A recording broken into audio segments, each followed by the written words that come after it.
The UK Labour Party is in favor of banning all private schools and confiscating their property and assets in the name of social justice. But cheer up, America. You're still one whole election away from that same nonsense being proposed here. I'm Dr. Duke, she's Katie, and this is the Dr. Duke Show.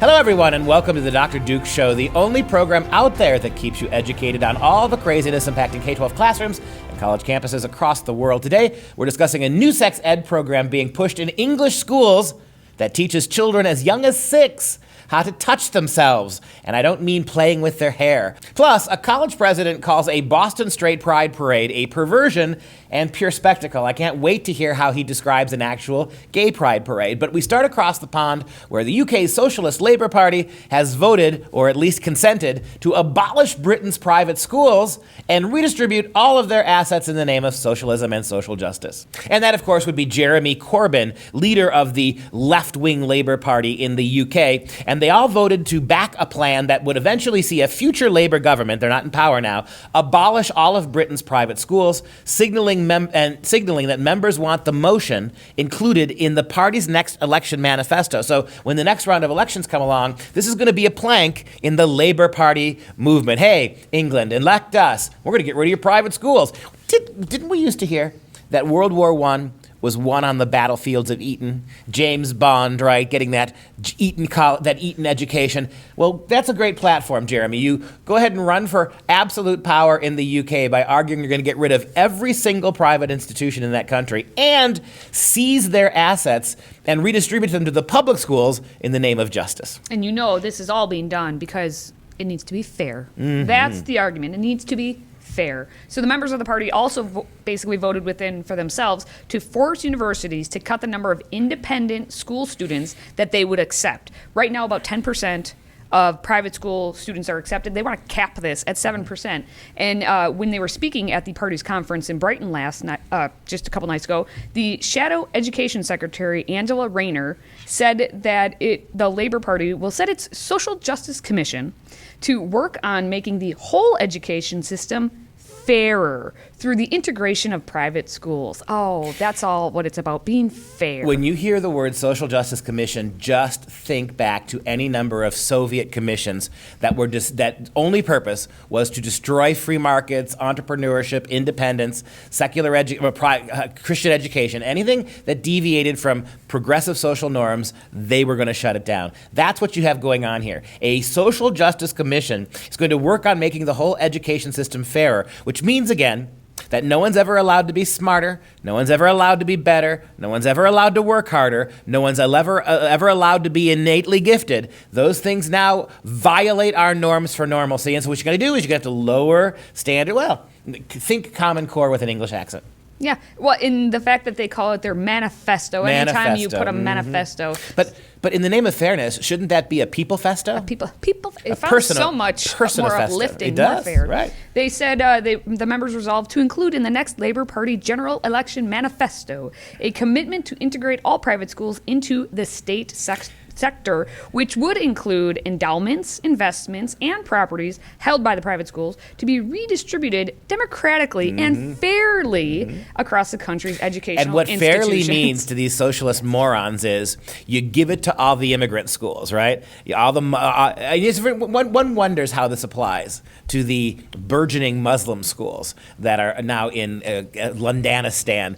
My gut tells me that in spite of the fact that they're religious organizations, that much of that private school money in the name of fairness would have to go to those startup Islamic schools, wouldn't they? Well, and in the name of, I guess in the spirit of Alanis Morissette, isn't it ironic, don't you think? Isn't it ironic? Because a lot of the people who are pushing this, including Jeremy Corbyn, they have a big, long history with private schools because Jeremy Corbyn actually sent their kids, of course, to private schools. Sure.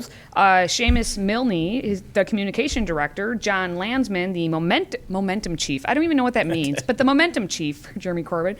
They all attended private schools. All these people attended private schools, and now they're trying to abolish them because for me, but not for Well, thee. and we see that same thing with all the tech billionaires who got their money through private enterprise and want to make sure no one else ever gets there themselves. Yeah, this is so overtly socialist. I mean, this fits a pattern going back to 1917 and even to the 1890s. This is utterly the way that this works, right? We got ours. We had our special education. We had our special perks. Make sure your kids don't get it. And I promise you, you get to the point where they have eliminated all private schools in England. But the people who run the schools will still find a way, like Sidwell Friends, right, where the Obamas send their kids. Go ahead and destroy the American public school system with your Common Core, Obama, but don't send your own daughters to study in those Common Core schools. You send them to Sidwell Friends, right, where they have this upper crust education. We know this from history. The Politburo, the ruling factors, these education morons in the Labor Party will always find a way to educate their kids outside of this system. I bet you if it ever got to the point, by the way, if you ever got to the point where labor actually succeeded in doing this, dismantling all the private schools, seizing all their wealth and assets, and forcing every single kid into a crappy government school, they would start outsourcing their kids' educations to Ireland or to America. You watch. They would absolutely do that and have those kids then come back and be part of the ruling class. Welcome to your socialist future, UK. We already know socialism is alive and sick in the UK because we are getting reports about how children as young as 6 years old are being given these self-touching lessons. Compulsory self-touching lessons. So the Daily Mail and The Sun report that children as young as 6 years old are being taught about touching, or as they're calling it, stimulating their own genitals as part of classes in England schools. The programming is actually called All About Me. Oh, isn't that nice? All About Me. And it's being rolled out across 240 primary schools in Warwickshire County. And Warwickshire County includes places like Stratford, where Shakespeare was born, and Rugby and Warwick, and some of the other communities within kind of central England. So it's not being done just in London in the big city. It's kind of out in the communities. And the Warwickshire County Council is following the guidance that was put forth by the Department for Education on its relationship and sex education curriculum. If you're telling them how to do it, don't you then have to provide a safe space for them to do it? And if that safe space is right there in the middle of your lecture when you're not teaching math, I mean, what's to stop it? How do you stop this now? And you have so mainstreamed this that it's the most normal thing in the world. Why not encourage kids to do that while they're sitting there in the classroom? How far away are we from this? There's a reason the UK, if you sound it out, spells yuck.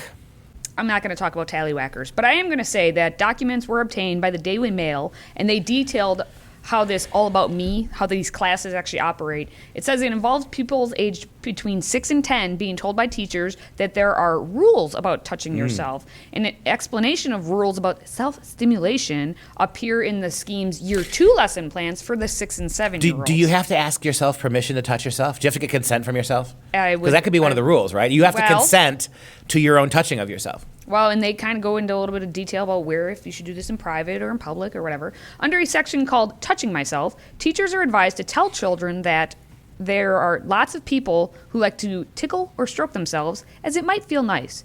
They're also instructed to inform youngsters that this may include touching their private parts, and that while some people may say this behavior is dirty, it is in fact very normal. You know, England, the UK overall, has always been very prim and proper and reserved until apparently you get to this. And Johnny Hunt, he's one of the architects of this All About Me scheme. Johnny Hunt. Sounds like a cartoon character. Yes, well, he addresses what you were talking about. He says, we refer to self-stimulation or self-soothing throughout the program in earlier years. And this is not sex education, but actually information around safe and appropriate touching. However uncomfortable adults may find it, he's looking at you, children of all ages will self-stimulate from time to time. They may do this when anxious or simply because it feels nice. Well, the odd thing about this, Mr. Hunt, is that kids don't need to be taught this. The average 2 and 3, if you've been around 2 and 3 and 4-year-olds, you know they're constantly putting their fingers places. Not just on you, but on the dog and on mommy. It's one of those things that they do. What you're trying to suggest to them, though, is that no point in their life should they outgrow that lack of self-control, right? There's no point in their lives where it becomes actually sort of juvenile to engage in that sort of tactile self-stimulation. No self-control, no discipline, no morality. And if you preach any of those things, you're holding these kids down. You're discriminating against them. What you really want, Mr. Hunt, is kids, when they far outgrow the toddler stage, to keep engaging in toddler behavior. Well, we're going to go to the college campus because this guy is sucking his thumb as well. The president of Emerson College, Lee Pelton, he had some strong words about the Straight Pride Parade that was going to be held at the end of last month near Emerson College, not on the campus itself, but of course, if it's anywhere near him, he must come out with a declaration of sorts. So he has said that the parade, the Straight Pride Parade, is a product of fear and ignorance, that it is a perversion and a desecration. Mm-hmm. And he wrote a letter, of course. So he wrote this letter out to the Emerson community, and he compared the parade organizers, of course, to white nationalists, because what else would they be?